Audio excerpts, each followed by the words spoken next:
Right now at 11, the Oakland mothers who illegally took over a home in November are now evicted. But while their occupation is over, they say their fight for housing is not. We're there as the Alameda County Sheriff's Department rolled to force those mothers out.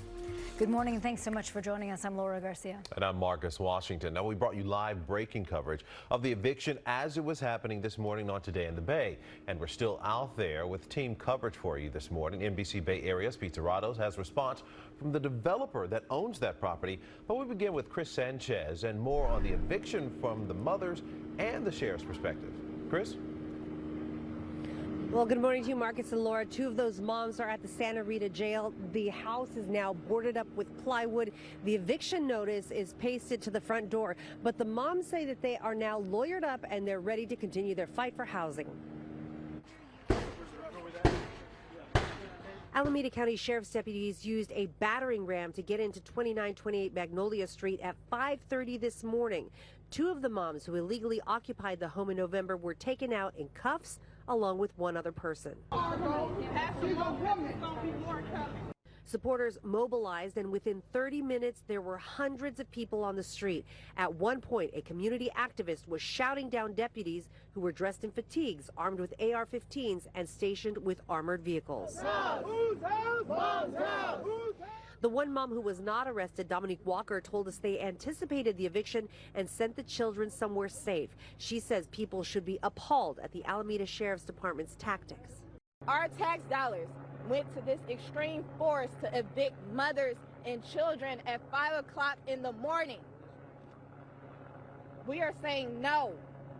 Alameda County Sheriff's spokesman Ray Kelly says this was not the typical eviction. They had come up with a system and a way to secure those doors to make them difficult for us to enter the home. So we could not enter the home traditionally with a key or using a locksmith. They were fortified in such a way that we had to use a ram and a tremendous amount of force to get through and defeat the mechanisms that they had put in place. I should mention that though the moms had so much support out here in person, numbering in the hundreds, there are quite a few people who are sounding off on social media saying that the moms were squatters and that it was time for them to go from a home they took over illegally and that never belonged to them. In Oakland, Kris Sanchez, NBC Bay Area News. Yeah, a lot of people saying a lot on social media about this, Kris. Thank you. Hey, this morning we're also getting reaction from the developers, the actual homeowners behind this Oakland property. NBC Bay Area's Pete Suratos joins us live from Oakland with detail on their side of the story. Pete?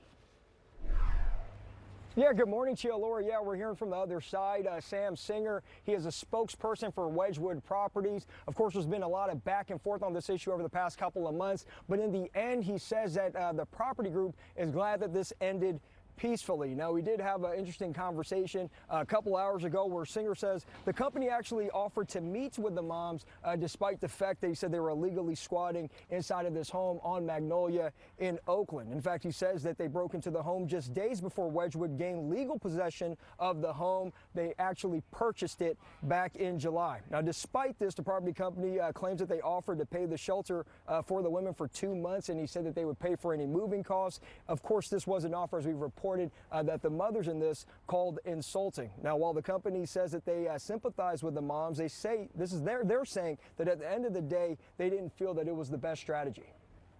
It's a violent, unsuccessful strategy to forcibly take and break into somebody else's home. This is not the way to solve homelessness. The way to address this issue is to work with government, with corporations like Wedgwood, with nonprofits, and to try to find a solution to help people who are homeless, to help people with mental health, and people who have drug abuse issues. Now, as far as what's next for the home that you guys are taking a live look at here in Oakland, they say that the restoration will be done by a Southern California nonprofit who they say work with at-risk youth, and he says that they do plan to work with local craftsmen in Oakland as well. Reporting live, Pete Suratos, NBC Bay Area News. Our investigative unit has been covering this story since the beginning. You can watch all of our reports at NBCBayArea.com.